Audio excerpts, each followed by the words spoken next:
ఇప్పుడే నేను చెప్పాను అధ్యక్ష, మేము సీరియస్ విషయం కాబట్టి రిజల్యూషన్ సరిగ్గా పెట్టమని చెప్తున్నాను వెంకరెడ్డి గారు. అధ్యక్ష, ఈ రకంగా మంత్రులు డిస్టర్బ్ చేయడం మాటి మాటికి పద్ధతి కాదు. సీనియర్ మెంబర్లు ఇదేం పద్ధతి అధ్యక్ష? స్వాగతిస్తున్నామని చెప్తే మళ్ళీ ఈ రకంగా ఇబ్బంది పెట్టడం ఏంది? ఇంత ఓపిక లేదేమో అధ్యక్ష. వెంకటరెడ్డి గారు ప్లీజ్ కూర్చోండి. అధ్యక్ష ప్లీజ్, నేను ఇస్తాను, కూర్చోండి. అధ్యక్ష మేము క్లియర్ గా చెప్పేది, మేము అధ్యక్ష అధికార పక్షంలో ఉన్నా, ప్రతిపక్షంలో ఉన్నా, ఏ పక్షంలో ఉన్నా మేము తెలంగాణ ప్రజల పక్షం అధ్యక్ష. మేము ఈరోజు ఈ కాంగ్రెస్ పార్టీ ప్రవేశపెట్టిన, కాంగ్రెస్ ప్రభుత్వం ప్రవేశపెట్టిన ఈ చర్చను ఎందుకు సమర్థిస్తున్నాం, ఎందుకు స్వాగతిస్తున్నామంటే తప్పకుండా రాష్ట్ర విశాల ప్రయోజనాల దృష్ట్యా, రాజకీయ ప్రయోజనాల కంటే కూడా రాష్ట్ర ప్రయోజనాలు ముఖ్యం కాబట్టి, తప్పకుండా రాష్ట్రంలోని ప్రజలకు న్యాయం జరగాలి కాబట్టి, నిన్న కేంద్ర బడ్జెట్లో అన్యాయం జరిగింది కాబట్టి తప్పకుండా ప్రభుత్వం ఈరోజు ఏదైతే చర్చను పెట్టిందో దాన్ని మేము సంపూర్ణంగా స్వాగతిస్తున్నామన్న మాట మళ్ళొక్కసారి చెప్తా ఉన్నా అధ్యక్ష. ఇప్పటిదాకా శ్రీధర్ బాబు గారు మాట్లాడిన మాట అక్కడ మేము 10 సంవత్సరాల నుండి మేము చెప్పింది అదే అధ్యక్ష, కొత్తదేమీ లేదు. అయితే వారు చెప్పిన దానిలో ఒకటి ఏమన్నారు అధ్యక్ష, వారు తెలంగాణ అన్న పదమే నిన్న బడ్జెట్ స్పీచ్లో వినబడలేదు అన్నారు. వాస్తవం, మీరు చెప్పేది కరెక్ట్ శ్రీధర్ బాబు గారు. ఎందుకు వినబడలేదు అధ్యక్ష? ఆనాడు ఉమ్మడి ఆంధ్రప్రదేశ్లో ఇదే శాసనసభలో తెలంగాణ అన్న పదం నిషేధించారు. ఈరోజు అధ్యక్ష పార్లమెంట్లో తెలంగాణ అన్న పదం లేదు అంటే దానికి కారణం ఒక్కటే అధ్యక్ష, అక్కడ బీఆర్ఎస్ లేకపోవడమే కారణం తప్ప ఇంకోటి కానే కాదు. గులాబీ జెండా ఎగిరినాకనే తెలంగాణ ఇక్కడ మెయిన్ స్టే అయింది, అక్కడ కూడా ఉండేది అధ్యక్ష. ఈరోజు అక్కడ లేదు అధ్యక్ష. కేంద్ర బడ్జెట్ చూసినాక ఇలా తెలంగాణ ప్రజలు ఏమనుకుంటున్నారంటే అధ్యక్ష, చాలా స్పష్టంగా లెక్కలు తప్పినాయి అధ్యక్ష. వివేక్ లెక్కలు తప్పినాయి అధ్యక్ష. 8+8 మామూలు గణితం అయితే 16 అధ్యక్ష. కానీ ఇవాళ 8+8 గుండు సున్నా అని తెలంగాణ ప్రజలు అనుకునే పరిస్థితి వచ్చింది అధ్యక్ష. ఇది వాస్తవం అధ్యక్ష. ఎందుకంటే తెలంగాణ గడ్డ మీద పుట్టిన ప్రతి బిడ్డకు కలిగిన భావన నిన్న కేంద్ర ప్రభుత్వ బడ్జెట్ చూసినాక ఈ 10 సంవత్సరాలు ఏదైతే అన్యాయం జరిగిందో అదే అన్యాయం కొనసాగింపుగా ముందుకు పోతా ఉంది అధ్యక్ష. కాకపోతే హాస్యాస్పదం ఏమంటే మమ్మల్ని ఒక మాట అన్నారు అధ్యక్ష. ఏమన్నారు ముఖ్యమంత్రి గారు? ఏమన్నారు అధ్యక్ష? కేసీఆర్ గారు అనవసరంగా పంచాయతీ పెట్టుకున్నారు, ముఖ్యమంత్రిగా కేంద్ర ప్రభుత్వంతో పంచాయతీ పెట్టి కెలికి పంచాయతీలు పెట్టుకొని అనవసర బేసిజానికి వేయండి కాబట్టే 10 ఏళ్లలో ఏం కాలేదు, నేను అందుకే సఖ్యతతో ఉంటా అన్నారు. ఏమన్నారు అధ్యక్ష వారు? ఇక్కడ హైదరాబాద్లో ఒక మీటింగ్లో మోడీ గారు వస్తే ఏమని చెప్పినారు? మాది కేంద్ర ప్రభుత్వంతో ఇప్పటి నుంచి బంధాలు, అనుబంధాలు, సత్సంబంధాలు ఉంటాయి. మోడీ గారు పెద్దన్న లాంటి వారు, బడేబాయ్, నేను చోటేబాయ్ అన్నారు అధ్యక్ష. అన్నాదమ్ముల అనుబంధం మంచి అద్భుతమైన సినిమా పండించిన వేదిక మీద ముఖ్యమంత్రి గారు. మరి ఏమైంది అధ్యక్ష? ఈరోజు ఏం జరిగింది అధ్యక్ష? తనదాకా వస్తే కానీ ఇవాళ శ్రీధర్ బాబు గారు మాట్లాడుతున్నారు సవతి తల్లి ప్రేమ, కక్ష, వివక్ష. మరి మేమేం చెప్పినాం అధ్యక్ష? మేము చెప్పింది కూడా గదే ఇన్ని రోజులు. ఇప్పుడు మీ దాకా వస్తే మీకు తత్వం అర్థమైంది. వాళ్ళు ఎట్లా వ్యవహరిస్తారో, ఎన్నిసార్లు తిరిగినా, ఎక్కే విమానం దిగే విమానం అన్నట్టు 20 సార్లు ఢిల్లీలు దిగినా ఆడ ఏం జరగదన్న విషయం ఇప్పుడు అర్థమైంది మీకు.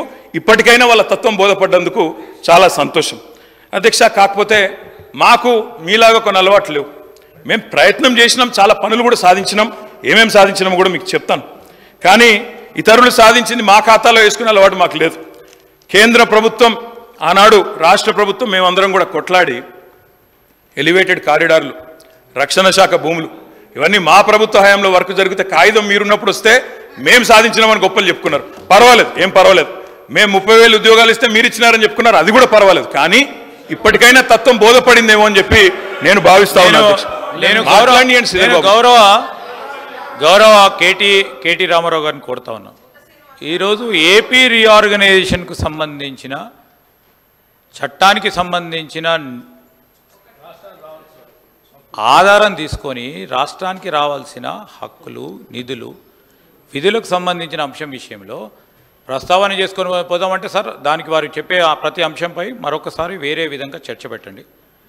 ఎంత దూరం వారు శాంక్షన్ చేయించారు, ఏ విధంగా శాంక్షన్ చేయించారు, ఎంతవరకు పోయింది, మేము ఏ విధంగా ముందుకెళ్ళాం, అవన్నిటి విషయంలో definitely we will give you answer అధ్యక్ష. అధ్యక్ష, దేశ అత్యున్నత సభ చట్టసభ పార్లమెంట్ అధ్యక్ష. పార్లమెంట్లో మరి ఏపీ రీఆర్గనైజేషన్ యాక్ట్ ఏదైతే ఉన్నదో దానిలో 2 రాష్ట్రాలకు హామీ ఇచ్చారు. అందులో 2014లో పాస్ అయినప్పుడు ఇటు ఆంధ్రాకి, ఇటు తెలంగాణకి ఇద్దరికి కూడా హామీలు ఇచ్చినారు. ఇప్పుడు వారు చెప్పినట్టు 35 పైచీలకు హామీలు ఇచ్చారు. కానీ నిజంగా కూడా బాధాకరం అధ్యక్ష.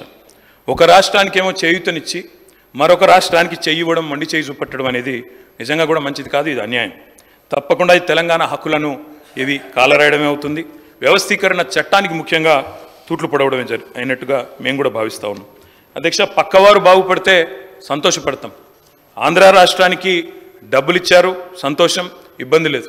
కానీ మనకివ్వలేదు అనే బాధ మాత్రం ఇవాళ తెలంగాణలోని ప్రతి బిడ్డలో కూడా ఉన్నది అధ్యక్ష. ముఖ్యంగా కొట్లాడి తెచ్చుకున్న తెలంగాణలో ఇంత చిన్న చూపా కొట్లాడి తెచ్చుకున్న తెలంగాణ మీద అనే ఒక బాధ తప్పకుండా ఉన్నది అధ్యక్ష. అధ్యక్ష, తెలంగాణ హక్కులను ఎవరు హరించినా, ఎవరు ఇబ్బంది పెట్టినా తెలంగాణ ప్రయోజనాల విషయంలో తప్పకుండా వారి మెడలు వంచే బాధ్యత మరి తెలంగాణ కోసమే పుట్టిన పార్టీగా, తెలంగాణ గడ్డ మీద పుట్టిన పార్టీగా బీఆర్ఎస్ పార్టీ అనే మాట నేను మళ్ళొకసారి గుర్తు చేస్తూ ఉన్నా అధ్యక్ష. అధ్యక్ష, కేసీఆర్ గారి పోరాట పటిమ గురించి చెప్పాల్సి వస్తే, మేము చేసిన కార్యక్రమాల గురించి చెప్పాల్సి వస్తే, 10 సంవత్సరాలు కేంద్రం మీద మేము చేసిన ప్రయత్నాల గురించి చెప్పాల్సి వస్తే, రాసుకుంటే రామాయణం అంతా, చెప్పుకుంటే భారతం అంతా అని అంత కథ ఉంది అధ్యక్ష. కానీ కొన్ని మాత్రం తప్పకుండా మీ దృష్టికి తీసుకొని రావాల్సిన బాధ్యత మా మీద ఉన్నదని నేను భావిస్తూ ఉన్నా అధ్యక్ష. అధ్యక్ష, మొట్టమొదట రాష్ట్రం ఏర్పడ్డదో లేదో ఇంకా అప్పటికి ముఖ్యమంత్రిగా కేసీఆర్ గారు ప్రమాణ స్వీకారం కూడా చేయలేదు. చీఫ్ మినిస్టర్ డెసిగ్నేట్గా ఉన్నారు.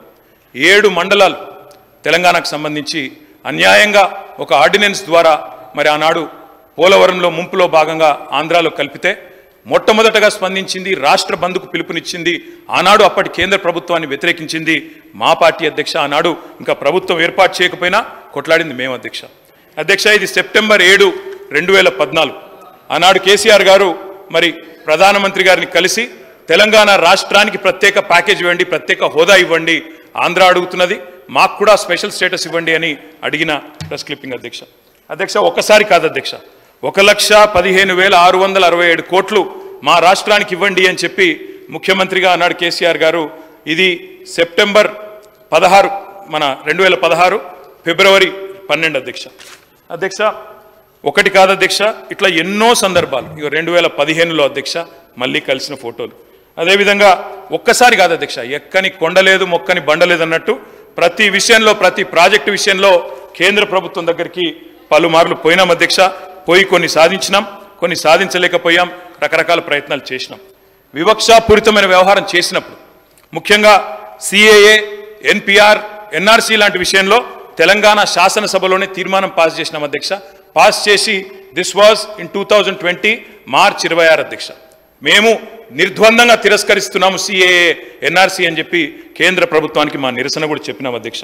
Central amendment act, electricity amendment act తెచ్చి మోటార్లు పెట్టాల్సిందే, మీటర్లు పెట్టాల్సిందే మోటార్లకు అని మెడ మీద కత్తి పెడితే దాన్ని వ్యతిరేకిస్తూ శాసనసభలో తీర్మానం చేసినాం అధ్యక్ష.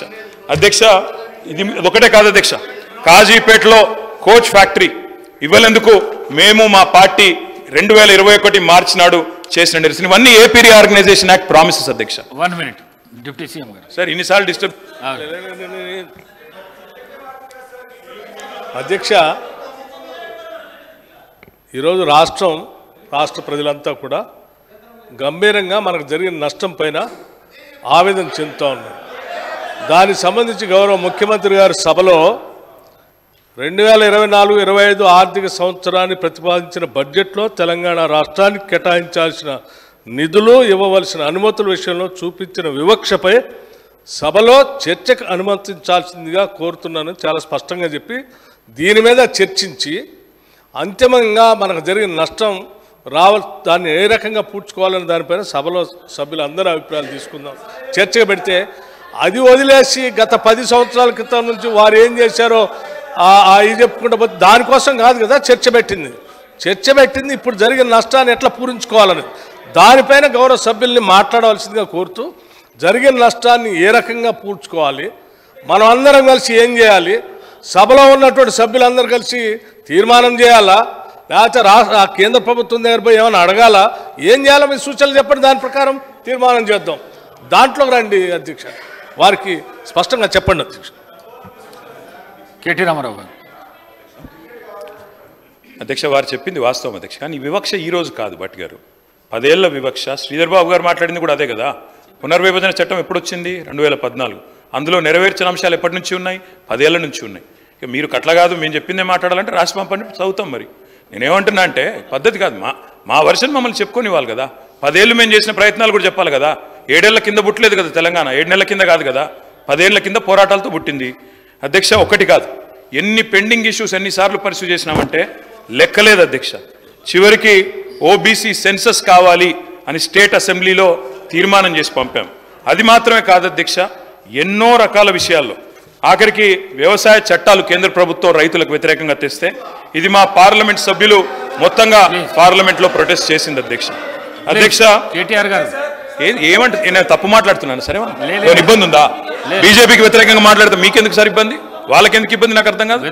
మరి ఇంకేమున్నది ఇబ్బంది నాకు అర్థం కాదు. సబ్జెక్టే మాట్లాడుతున్నా కదా, పంపించండి సార్, లేకపోతే ఏం రాయాలి, ఏం మాట్లాడాలో పంపించండి, మాట్లాడతాం. ఇదేం పద్ధతి సార్? ఏం మాట్లాడాలో కూడా మీరే చెప్తారా? ఏం మాట్లాడాలో మీరే చెప్తారా సార్? టూ మచ్ ఇది sir. I'm a senior member, నేను 5 సార్లు గెలిచి వచ్చినోడిని, నాకు ఏం మాట్లాడాలో తెలుసు, హౌస్లో ఎలా ఉండాలో తెలుసు. ఈ రకంగా డిక్టేట్ చేయడం కరెక్ట్ కాదు ట్రెజరీ బెంచెస్ మాకు. అధ్యక్ష,